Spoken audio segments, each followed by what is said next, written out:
next on the agenda is This Crazy Week in Politics. This crazy week in politics, a lot happened.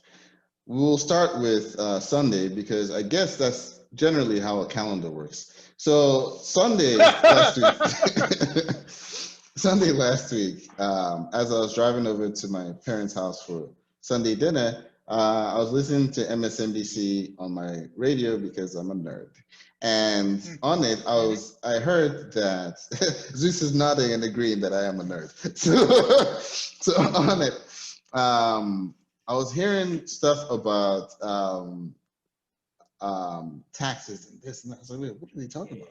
And when I stopped by my parents' garage, I pulled out my phone and I saw breaking news. New York Times published a story about Trump's taxes. And boy, was it a lot.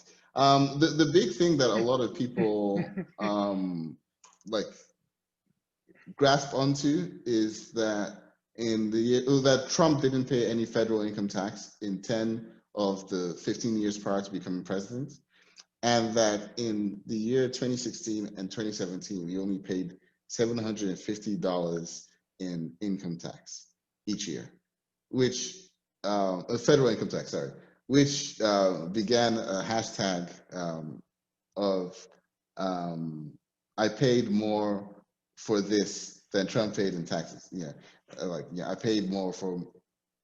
I think a friend of mine said I paid more in margaritas in 2016 than Trump paid in taxes, something like that, right?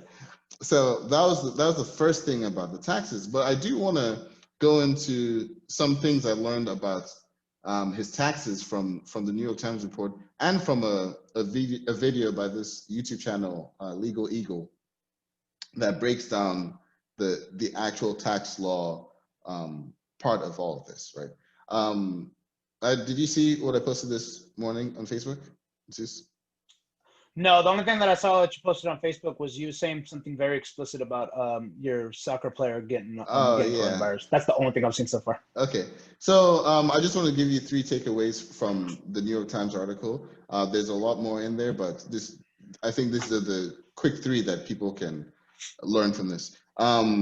One was that Donald Trump filed a deduction on the losses of his Atlantic City casinos that went under, right, including the Trump Taj Mahal and so on and so forth. Greatest businessman ever. Right. The problem with that is you can't file a loss on the abandonment of a business if you're getting something of gain from that abandonment. So if you're saying that I'm going to give up this business, you can't give it up in a sale. You can't get money for it and still file it as a deduction. Trump did. Right, so he did that. He filed a deduction, but he owns 5% stake in the casino successor company. So that's a problem right there. So that's tax fraud, isn't it? So there's a great thing I saw today. What's the difference between tax avoidance and tax evasion? A good lawyer. So it depends on how they get him out of this. All right. Yeah. Another thing is that Ivanka Trump was paid a salary as an employee of the Trump organization, right? Makes sense. She's an employee, she gets paid a salary. Well, she was also paid $747,000 by the organization through a consulting firm that she runs, and she made so they paid the consulting firm a consulting fee of $747,000. Then she went and filed that on her taxes, the exact same amount. So basically, they paid her $747,000 as a consultant, and they also paid her a salary as a full-time employee, which is against the law, right? Like basically, it's like if you give in that much money to a family, that should be considered a gift, which is taxable. Or if you're trying to pay a family through a consulting firm, it can be seen as trying to have an illegal tax shelter. So that's another thing that the New York Times uncovered that is potentially, wrong for Trump. And the one thing I will point out that Ivanka Trump doesn't have the presidency to protect her from. Right. That's one of the reasons why Donald Trump isn't getting prosecuted right now, because he's the president. They basically have to put a pause on it. Ivanka Trump doesn't. So we'll see what happens with that. Like you said, rich finds ways to avoid certain, they don't go to regular jail. They go to, what is it called? They go to a resort. A resort with like tennis courts and swimming pools, Yeah. This is, where they go, drug rehab type of jail. That's where they go. Another thing, the Trump family owns this huge estate. I forget where it is. I think it's Bedford or Bedminster, somewhere in New Jersey. What's important about that is that it's their personal family getaway. However, he's been claiming deductions on that getaway for years as an investment property. You cannot claim as an investment property unless you're renting out the place. Or talking about Bedminster? I think so, Bedminster, yeah. So you can't claim it as an investment property unless you're renting out the place or you're developing the place, neither of which is being done. So those are a bunch of deductions, taxes that they've been doing on that property.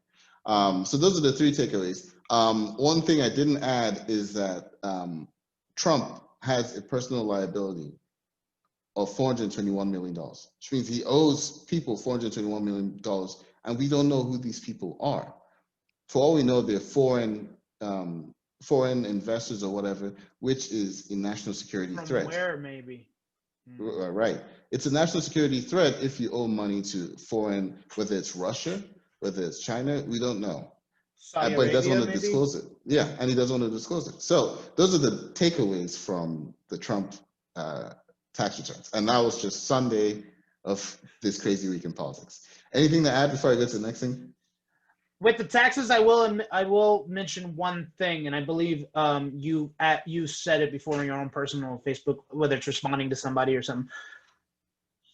He has paid less taxes than the people he claims are coming to this country and mooching off of the American people, right? Because back in 2010 or 2000, no, it was back in 2007 or 6. I did a research paper on immigration, and immigrants back then, and I'm sure it's gone up since then, paid roughly, and they're talking about both legal and illegal, right?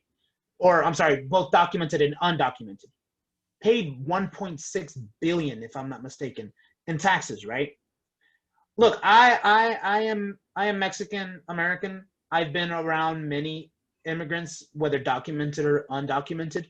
One of my mother's boyfriends was undocumented. He owned his own business, and he paid about a couple $100,000 in taxes because of his business and because of the fact of his status, right? So you have undocumented immigrants who have paid more than $740 in 1 year in taxes, and you're talking about them being moochers. So all this does is just continues to feed into the hypocrisy of Donald Trump and the hypocrisy of his followers, who basically don't mind. Because what's going on now, right? Immigrants, tax evaders, right? Drug dealers and all this stuff. They want to throw that out there, right? But what happened when this came out?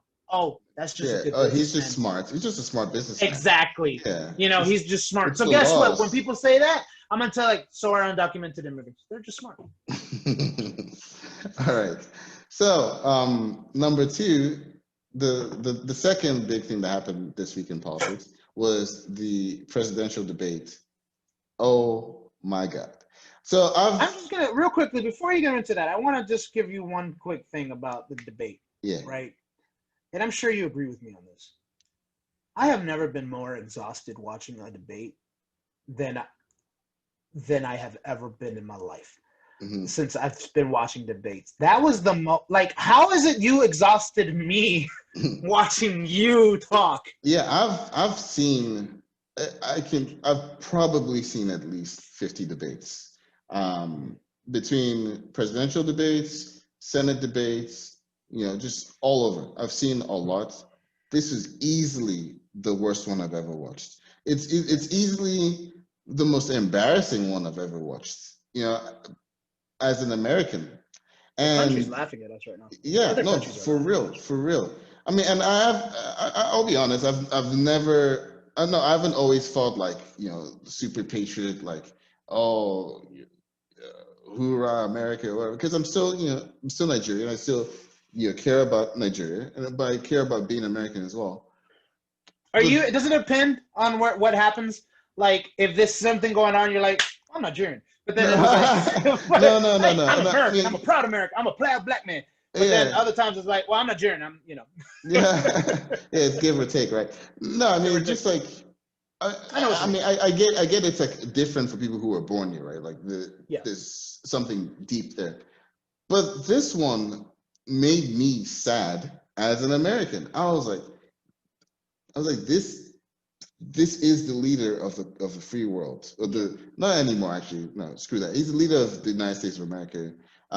We can't give him that status of the leader of the free world anymore. This is how he acts in front of a national audience. He's attacking the moderator, not just his opponents. And not only that, but the moderator is part of the network that basically they're not really sworn to protect you, but that's one of the things is they try to protect. Remember how you were talking about how he can go on and do an interview with somebody on Fox News, and they try to cater the interview to make sure that he's not embarrassing himself. They give him softball questions, and when he's saying something off the cuff, they try to like reel him back in. And this is what I said about this thing I said about Chris Wallace. Like, Chris Wallace has shown me that even, and obviously I said it's a vicious, it's obviously not a nice thing that I'm saying, but a Republican cuckold, right? Because that's what a lot of them seem to show is like, it doesn't matter what you do to me or to the, to whatever, my family members, you say you could talk crap about them. If it's the Republican Party, I'm going to still follow you, right? Ted Cruz, other people. But even guys like Wallace who are about the Republican Party and like they try to get, even he had a limit. He even told him, I'm like, Donald Trump was like, well, you got to talk to him. He was like, yeah, but you're the only one acting the way you're acting. Yeah. Well, to be fair to Chris Wallace, he's a conservative, but he's never really been a Trump sycophant. The one of the toughest interviews Trump had this year was with Chris Wallace. So I'm not going to put him in that Wallace category. Gets more of my respect. Kind of like, who's the other guy's name? I forget his name. I don't even know if he's on Fox News anymore. Oh, Shep Smith. Yes, him. Like, them two, out of anybody who's been on there, I can respect that. I can actually have respect for them because, like I said, they have their. For me, Shepard is kind of more of he seems to be more about him being a journalist than anything. You know what I mean? He's on CNBC now. And he's like a straight news guy, right? Like, he's just like, this is the news. And Wallace has a little smart, a little smirk. I know you've seen that, the little smirk that he has here and there when he's asking questions. He thinks he's got somebody, especially on the other side. But but even then, right? He's part of the network that tries to protect. Yeah, he's done a tough interview, but he still tries to protect. He still will like support Donald Trump, try to basically spin certain things towards him. But he was done. Yeah. He was basically like, you could kind of tell in his face. I kind of saw, he kind of basically summed up what a lot of people were thinking. I was like, this is what we got. This is our guy. You can kind of see it. And then I told my wife, I was like, yo, Joe Biden's reminding me of what I am like with the kids in public when they're acting up, and I want to tell them to shut the hell up, but I can't because one, I don't want to tell my kids, yell at my kids, but even Joe Biden had to tell them to like, yo, can you be quiet? Everyone has their limits. I think what you're saying about Chris Wallace is fair. He frames questions in a Republican way, in a conservative way. Even how he was talking about Black Lives Matter and Antifa, whatever. The framing was more Republican leaning, but he still tried to be like that middle, if not center right voice in the debate. And Trump was just, so I rewatched the debate, right? Trump, like after the initial shock of everything, I rewatched it. Trump actually answered the first question like a normal person, right? What was it about now? It was about, damn it, I can't remember what it was about, but I know that it was about the Supreme Court. And he answered like a normal person, talking about the fact that he's elected to 4 years, not 3, whatever. It went 2 minutes, yada, yada. And then Joe starts answering. And then Joe said something that triggered Trump.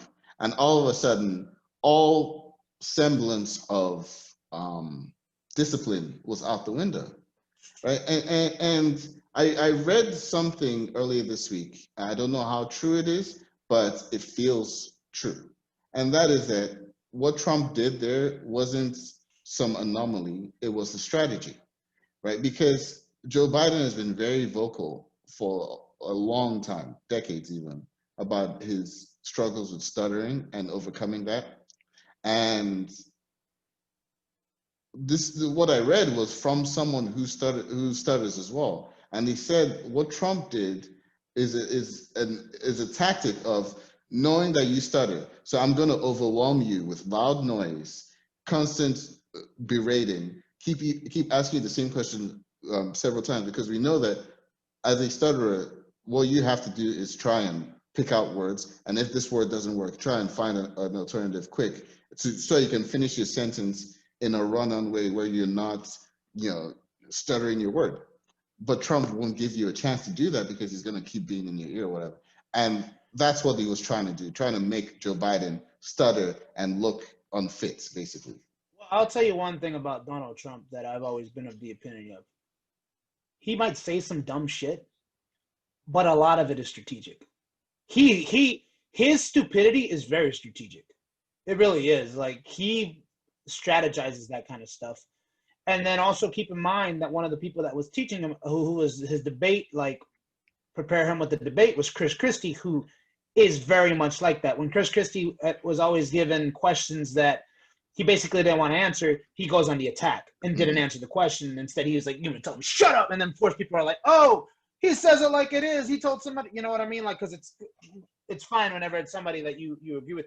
One thing I can't stand, and I think we've talked about this before in private, where we can't stand this whole both parties are the same bullshit. I hate that. Because it's like, not really. Like, don't get me wrong, there's similar traits, i.e. corporate money. Sometimes some people, some of them might be about the party versus over the actual, the principle, like, and all the principle and the issues or whatnot. But one party is more party first than the other. Joe Biden and Donald Trump did not come off the same. And anybody who says that they both came off the same are Trump fans. Yeah, anyone who says that trying to say, well, yeah, I know you are, but what am I? Exactly. They're being disingenuous as heck. There is no person of good faith who can watch that and say these two were just they were both like children. Oh, they were both. No, I'm sorry. You cannot come with that, two sides BS on this one. This was bad, and Trump was the culprit. No, not this one. And Zino, I'm not a huge Biden fan. I'm really not. I'm not a huge Biden fan. But I will tell you right now, if there is anybody on the fence who weren't sure of who they wanted to, and we've had this discussion. I'm not on the fence of voting for Trump. I'm just on the fence of whether I'm going to vote for Biden or not. This, I think, would push a lot of people who were just like, I just don't want this type of embarrassment in the Oval Office anymore. I think Biden won the debate. Now, it's weird among Hispanics, Spanish speaking, so it might have been something to do with the I think what happened is a lot of things, like, remember, because a lot of things what happens is the translation might have because when you translate something, you're probably translating it flat. You know what I mean? Like, you're not putting the same emotion behind what's originally being said. Exactly. So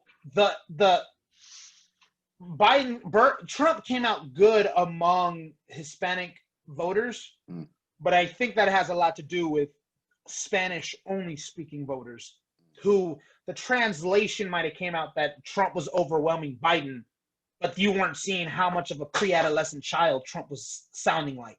Yeah. So that's the only caveat that I would say. And honestly, the Latino vote is one of those that's the biggest swing vote among demographics. Just because that's just how it is, because, a lot of Hispanics are socially, might be socially conservative, but fiscally liberal. So that might be something that needs to be looked at just a little bit further, just to kind of see. But maybe Biden needs to figure out how to actually target that kind of audience. Although he actually has, I think he has quite more ads on Spanish-speaking outlets than Donald Trump does. He actually has a few of those. So we'll see how that one worked out. But among anybody else, honestly, Biden came off like a father who is just like, yo, this kid is pissing me off, and Trump came off as just a brat. Before I get into Biden's performance, just one more thing, because we have been talking about Trump. So I do want to give a couple of positives I saw from Trump's performance. And it was on my second watch through that I caught this, because in the first watch through, I was just embarrassed to even be taking part in this. God bless you. You watched it the second time? Okay. I did, yeah. On the second watch through, I give Trump props for two things. One, I think he scored points with that, I'm elected to 4 years, not 3 years line, right? That is something that I think can convince some people who are maybe angry about this whole Supreme Court thing, convince them that, hey, look, man, it's within his rights. It's not like he has the right to nominate someone in his first 3 years. It is 4 years. So I think it was one of those things he probably worked on in debate prep, that he was able to get out there, and I think that worked well for him. The second thing was on the question of when he asked Biden which police groups or which law enforcement groups support you. By the way, Biden has support from a lot of law enforcement groups. Biden couldn't remember. He has support from one of the people that Trump says supports him. Yeah. So, but Biden couldn't remember a single one on the spot, because that's not something he prepped for, and that was not good for Biden. Oh, another thing. There was a time when because Biden likes to list things, so it'll be like, number one, this, number two, this. There was a time when Biden said number one, this, and then Trump was interrupting. Biden said number two, Trump was interrupting, and I think Biden lost track of it, and he said number three, and then Trump was like, oh, you're number two, right? So Trump's strategy was working there of like throwing Biden off. Fluttering. Right? So those were the positives I'll give Trump strategy-wise, but just as an overall debate, it was bad, even the second time around. Like, it's not even just unpresidential, it's not adult-like. Adults don't talk to each other like that. So that's a negative. And actually, real quickly, want to point out something that that somebody on Twitter, a black gentleman on Twitter said. I don't know if you saw this, where he was like, hey, because just in case people don't know what code switching is basically whenever you're, depending on the group that you are, mostly with minorities, depends on how you speak. Like, say, for example, myself, on this platform, I'm talking the way I'm talking. This is normally how I talk, right? But if me and Zino are just hanging out with each other, and depending on who we are, we might change our mannerisms. We might change the way we talk. We don't change who we are, but we just change the way how we talk. If I'm wrong, some of my other friends who might have grown up with a little bit more, I'm just going to say they have more slang in how they speak. I might start speaking more like that. If I'm in a corporate setting, obviously I'm going to talk corporate tea. That's what code switching is called. Adapting, yeah. Because we have to do it for, as minorities, we have to do it for our professional and our personal survival in certain aspects, right? Well, somebody said, you can no longer tell me that I need a code switch depending on who I'm in front of, because your president just acted, quote, ghetto. Yeah. Right? You can't tell us to code switch anymore. So that's just one thing I did want to point out, that is like, a lot of people want to talk about how, oh, you got to talk this way, you got to dress this way. It was like, look at how your president is acting. Look at how your president is behaving. Yeah. You can't be telling us this if you ain't even going to put him in check. Exactly. You know what I mean? So exactly. So anyways. Yeah. By the way, I don't know if you noticed, I started code switching. Starting to get a little bit more riled up right there. That's a fantastic point, right? Of where you almost, it's almost like this is your baseline, and then Black normal or Hispanic normal is over here, and you got a code switch to get to here But then your baseline, the person who's supposed to be at the top of your baseline, which is your president, doesn't even. It's like, oh, screw being being dignified. I'm gonna do stream of consciousness from my head. I'm yelling in my head, so I'm gonna yell out loud. The whole thing was crazy. So, all right, Biden had quite a few positives I want to lay out, but the negatives, I think we talked about it during the debate thing that we're talking about. I think Biden's voice doesn't carry. I do think there were a lot of times, at least early on, where he let Trump overwhelm him. I have no problem with him calling Trump a clown because Trump was acting like a clown. But I think early on Biden got flustered, which he's going to need to learn to get out of. Yeah. And then, but that's something that I think Biden has been dealing with since even when like for the longest time, because even in the primaries, remember, I don't know if you saw the one where some guy was asking him questions and then he gets flustered and is like, well, vote for Trump then.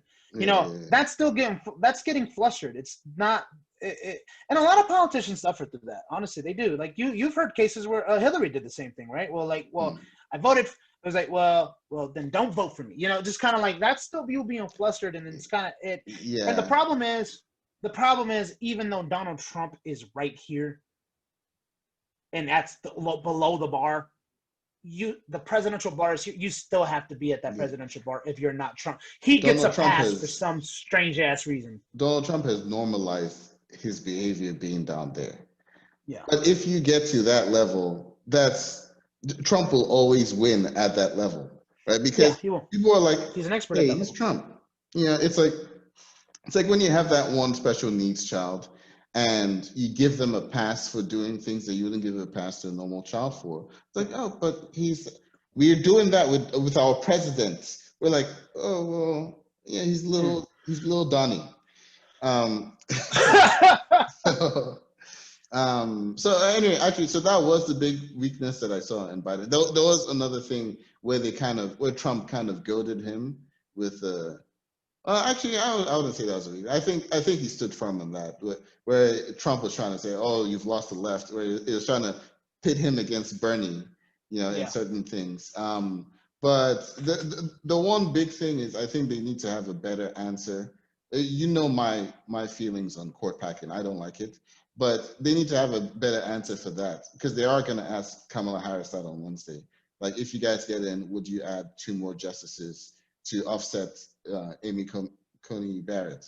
They need a better answer than, I'm not going to answer that because that's going to be the story. Well, sorry.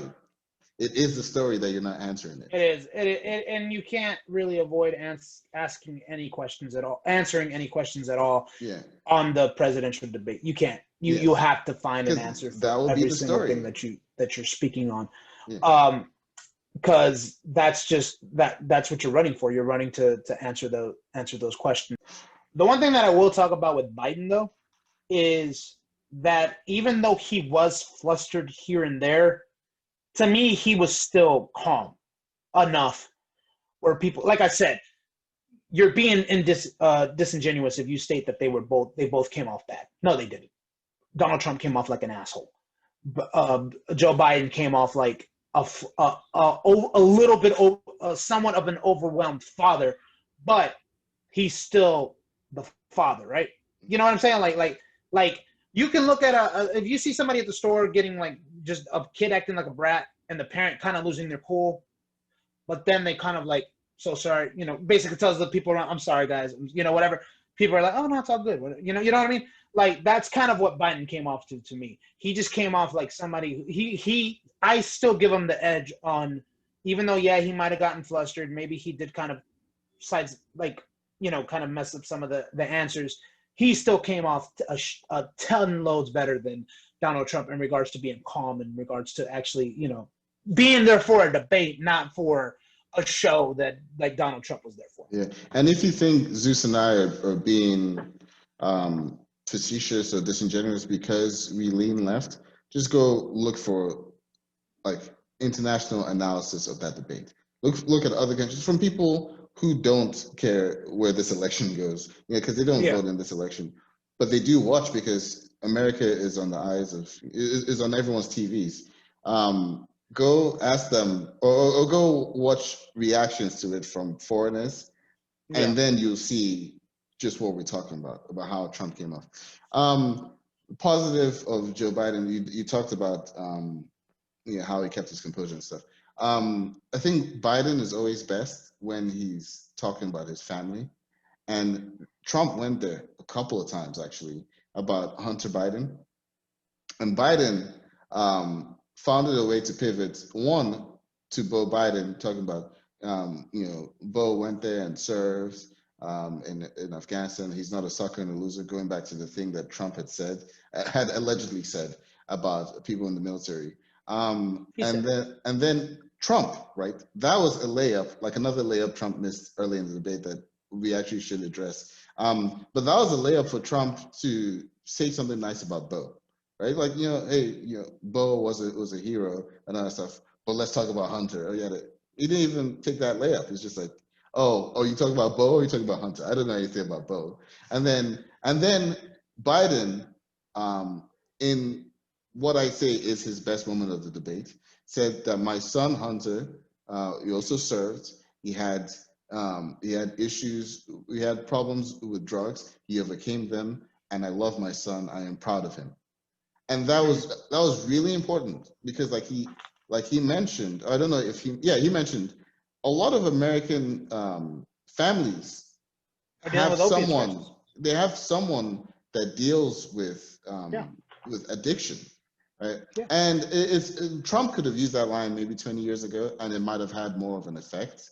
But today, especially with the opioid crisis and all that stuff, opioid crisis, sorry, especially with all that, it's a really bad tactic to try and demonize someone's son for having an addiction problem and overcoming it.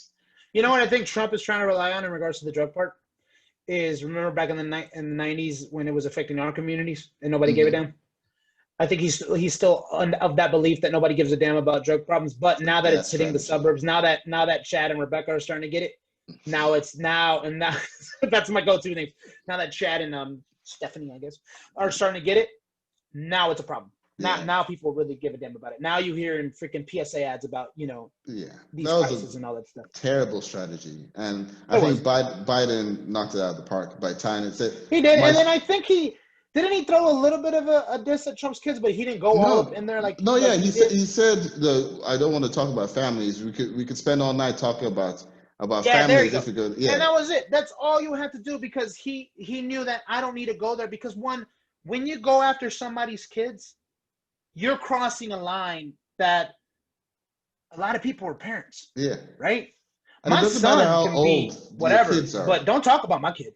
Yeah, it doesn't matter if they're adult kids or whatever. It's still your children. They shouldn't be part of this debate. But Trump. And honestly, him talking shit about his kid, I wouldn't. If he had punched him, I think a lot of people would have been like, "Hey, that's what he deserves." Trump wanted to do the Hunter Biden charisma thing and all that stuff. There was absolutely no need for that, especially when the whole thing about the Chinese, the mayor of Moscow paying whatever. That thing's been debunked several times. He got it from some 4chan right-wing, nut, and then he's trying to put it on the national stage. The thing has been debunked. But he'll continue to talk about Bowling Green Massacre, and freaking what is it, QAnon or Quanon or whatever. Yeah, QAnon. So anyways, whatever. Look. At the end of the day, Trump's kids are pretty much useless. Let's go on. Let's move on. yeah. So anyway, the one thing that we didn't mention was Proud Boys. Stand back and stand by, wow.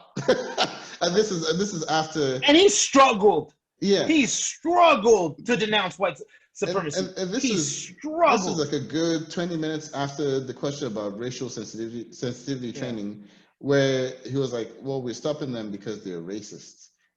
Racial sensitivity training is racist. Didn't Biden say something like he says that it's racist to stop race or something like that? He was basically questioning his line of thinking in regards to thinking that that's racist. Yeah, I remember he said something like that. So he said racial sensitivity training is racist, and then he told a far right militia group to stand back, and stand by, and then those people started printing shirts. Say one of them posted on social media, "We hear you, Mr. President, standing by." They started printing shirts saying "stand by" and all that stuff because this is what he does. He elevates the status of racist groups, white supremacist groups. That's what our presidency has devolved into. So that was the debate. Anything else to add before I get to the next? No, we're good on this debate. I think we could actually probably have I'm pretty sure historians will have like they can make a whole 500-page book on this debate alone. On so one anyways, debate. yeah. So anyways,